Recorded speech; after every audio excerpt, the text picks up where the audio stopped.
Coach Corey Wayne, and this is my video coaching newsletter. And the topic of today's newsletter is going to be alpha male qualities.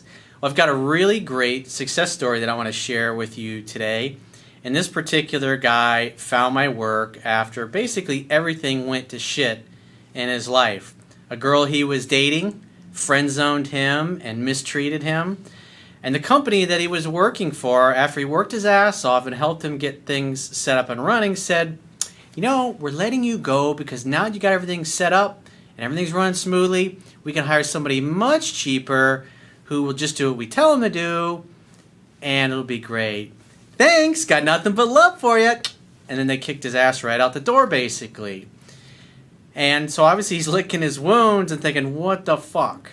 So that led him to search on the internet, and eventually he came across my work. He started watching videos, looking at my website, and he says within 30 minutes he had ordered my book. And what's really cool is within 90 days, he got a really, I'm not going to tell you right now, I'm going to go through the email, but he got a much better paying job, got lots of other benefits, and he met the most amazing woman he's ever dated in his life, all within 90 fucking days. So this guy was completely jobless, no girl, feeling bad about himself, and was just tired of people walking all over him and taking advantage of him. And he did a beautiful fucking job of negotiating on his behalf so he could get the best terms in his personal and his professional life. So I've got a quote that I wrote in this topic, and then we're going to go through his email to see what he really did. It's a great email for anybody watching this who may be struggling or is in the place where he once was. Like I said, 90 days, about 2.5 months actually, all this stuff just completely turned around in his life. But again, this guy, he's read the book 6 times so far. He's going to read it 12 times. So he's only found out my work, but this email came after about 4 months in. So he's basically read my book 6 times in about 4 to 5 months. And he's just, again, I had a couple clients I talked to this week. One of them followed me for 2 fucking years. Still hadn't read the book. And it wasn't until the latest girl that he was dating ditched him and kicked him to the curb, and he was trying to save it, they thought, you know what, I better start reading the book. So he's furiously reading through the book, trying to catch up. And I was like, how many videos you seen over the last 2 years of me saying you got to read it 10 to 15 times? And whenever I go over a success story, it's because somebody read the book and they applied it. The best success stories are always the people that read the book religiously and apply it so they can master it in the shortest period of time. And he's like, I know. Every week I talk to guys, it's like they've been following me for a year or two, and one of them that I talked to has been following me for a year, and he still just started now reading the book. And he waited until he completely fucked up a really great thing after dating 3 or 4 months. All I can do is suggest if people don't want to listen, well, you don't get what you deserve in life, you only get what you negotiate, as I always say. So the quote says, there's a reason why alpha males and females tend to dominate and win in every aspect of their personal and professional lives.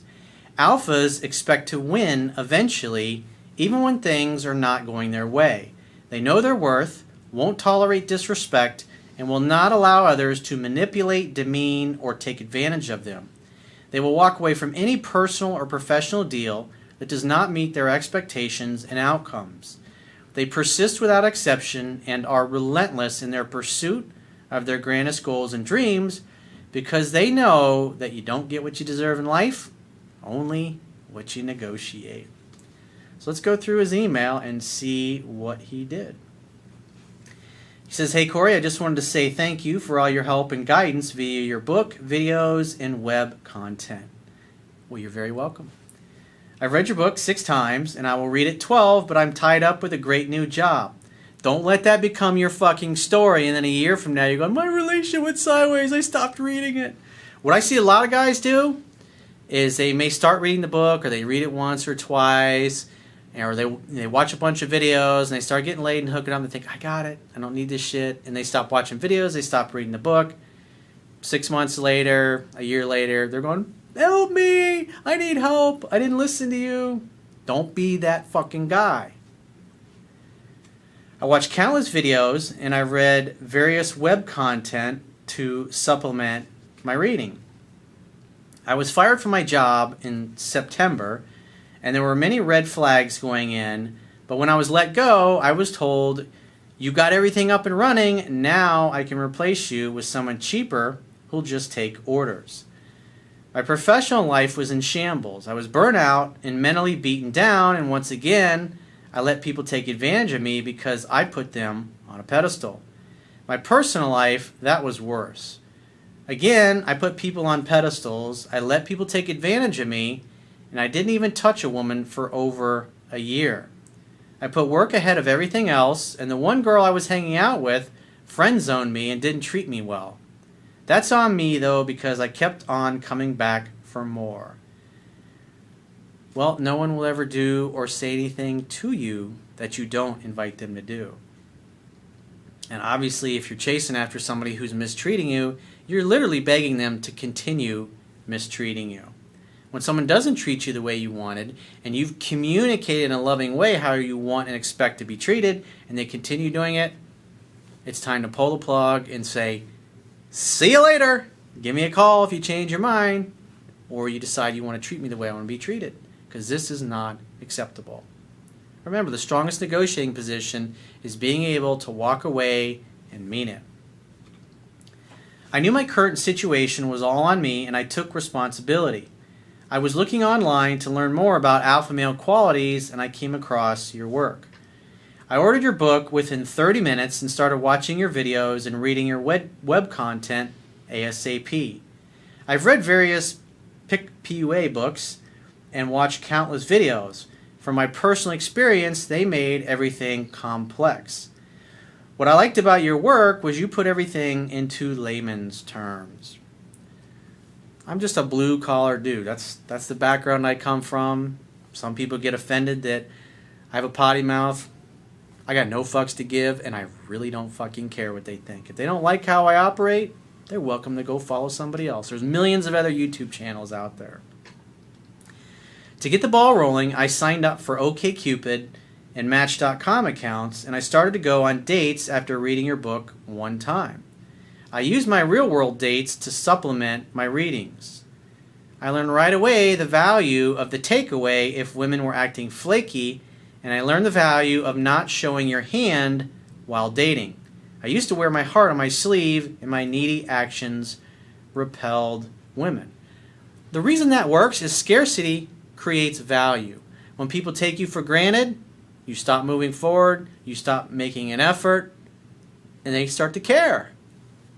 If you keep chasing after them and spending time with somebody who's not treating you the way you want or not giving you what you want or the terms that you want, you're basically communicating that you're okay with how they're treating you. Remember, rejection tends to breed obsession. I mean, you think about it. When somebody pursues like a LeBron James or a Dwayne Wade or a Tom Brady or any of the great athletes, when they become free agents, everybody wants them on their team and in their city. So what happens? These owners who happen to be billionaires, what do? They fly to see these athletes. They don't sit there and expect the athletes to come and kiss their fucking ring. LeBron is like, he knows what his worth is. And that's why a billionaire will hop in his little fucking private plane and fly to wherever he is in the world when free agency is going on to convince them how much they care and how much they want that player to come play for them. Because they're in a great position of leverage.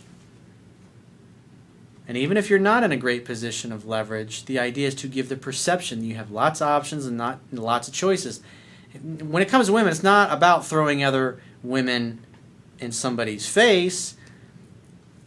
It's about how you handle yourself, how your actions are. If they treat you right, they get the gift of your time. If they take you for granted, or they treat you like your offer is dirt and it's not valuable, they get the gift of missing you. And if they don't change their behavior, they get the permanent gift of missing you. Where most people go wrong in those situations is they try to force things. They fear losing that person. They fear losing that raise. They fear not being able to get the job that they want, so they run after it. They pursue it. The only reason you pursue something is because you don't think you deserve to get what you want, so you put yourself in a weak position. But you think about it this way, if it comes to your personal life, if you got multiple options, you're going to take your time making a decision. You're not going to be in a rush. If you got multiple job offers, somebody like a LeBron James or Dwayne Wade who's sitting there, they got 3 or 4 teams that are literally begging them to come play and sign for them, you're going to have to think about it. Maybe you're going to sleep on it. You're going to talk to your advisors. You're going to talk to your agent. You're going to talk to your business managers. You're going to talk to other people that are playing for the teams. You may go explore the city. You need data. You need information to make a decision. But if you got nothing going on in your life, if you got no other options, you're going to be begging basically just to get a chance. And when it comes to women, when you act that way, they don't want you. And the same thing when it comes to a job. If you're desperate for a job and you've been out of work and you're begging for a job versus asking questions and getting them to tell you about their culture, what the managers are like, what the growth opportunities are like, what it's like working there. Do they enjoy working there? Is it a fun environment?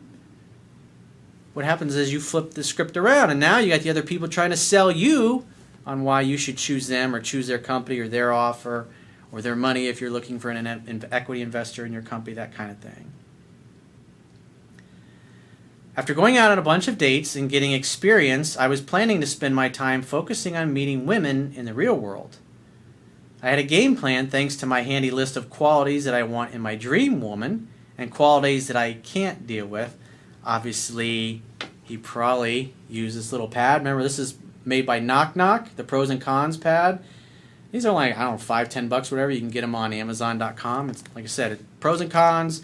Knock Knock is the company that makes this. Like I said, they're on Amazon. It's a great resource. And plus, the pages are perforated. You can tear them in half.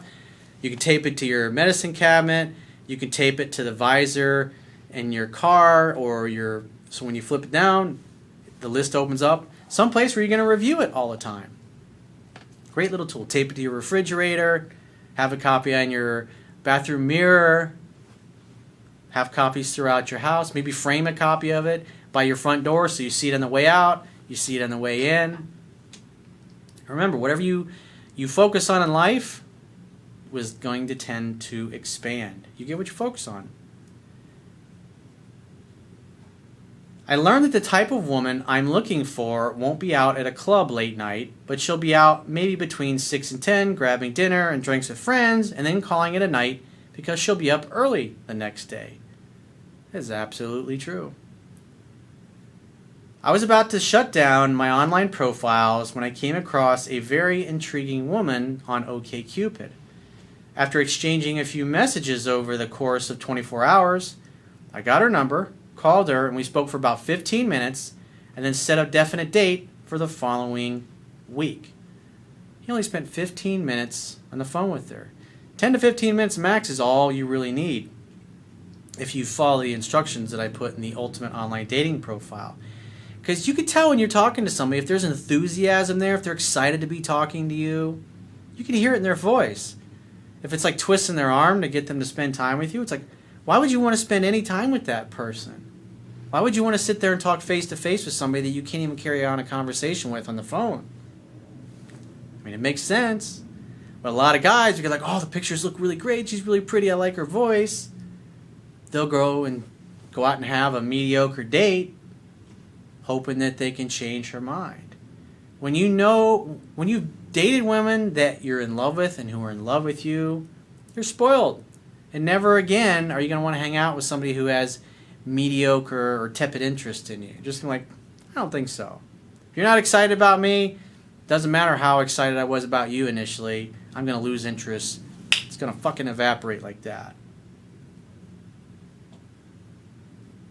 Once I set the date, I didn't call her.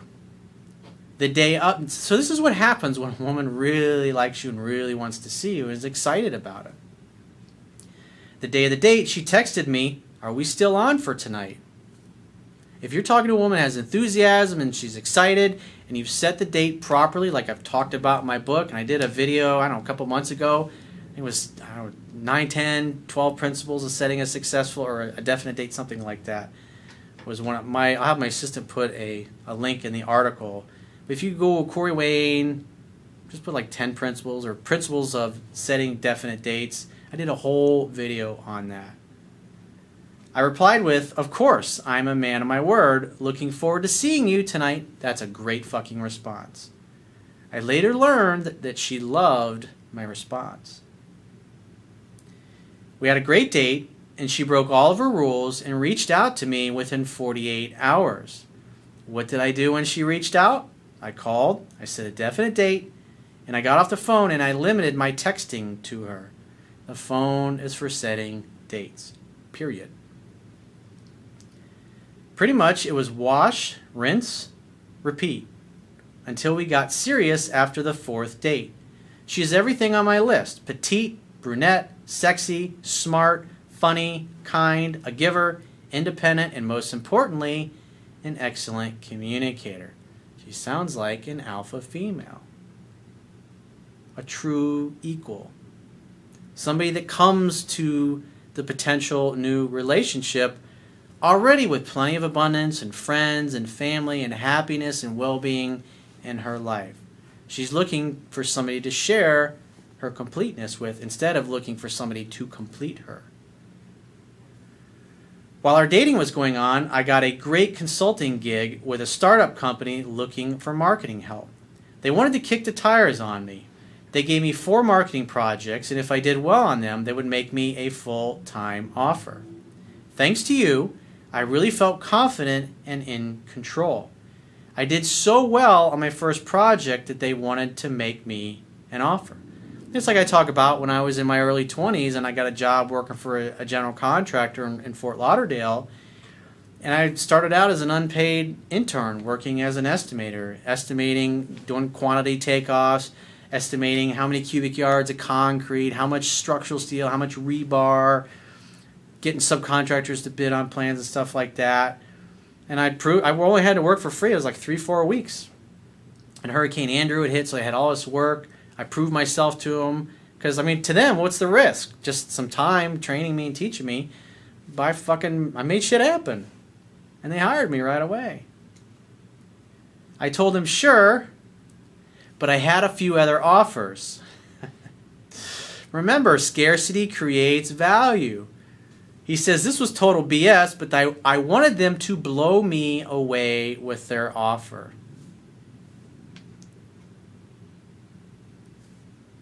Great way to negotiate. It's fucking brilliant, dude. So he's acting like LeBron James, even though he's really a guy just trying to make the team, hoping he gets an offer. But that's not how he interacted with them. He's like, well, I got a few other companies, so I'll take that and see what everybody else is offering me, and I'm going to pick the best one. That creates scarcity. Well, if the guy's got other offers, other people want him. Why would other people want him? Because he's a great fucking employee. And he already knocked it out of the park what he was doing for them. So what happens? Let's see. When I got my offer, I almost fainted. They offered me $25,000 more per year than my last job. Remember the job that kicked him to the curb after he did all this work? Because they could hire somebody for a lot cheaper? And on top of that, they gave me equity in the company. This is similar to what my buddy did when he worked for AOL. He had a mentor of his, and you can, if you're interested in that video, that article, it's called "How to Go from 0 to 40 Million in Under 5 Years." So if you Google Corey Wayne, "How to Go from 0 to 40 Million in Under 5 Years," you can read all about it. And this is basically what this guy did. It's like my friend, it's like he wanted equity. He was like the very last person that got equity in AOL. 5 years later, when the merger with Time Warner was announced, it was diluting his shares, so that triggered his sale clause, so he could basically pull the ripcord on his golden parachute and say, "It's been great!" And a lot of his friends stayed there and rode it all the way to the bottom and lost everything. And he's set for life. What makes this better is that the CEO is all about family, so he takes care of his employees and he provides us with the tools and training to succeed.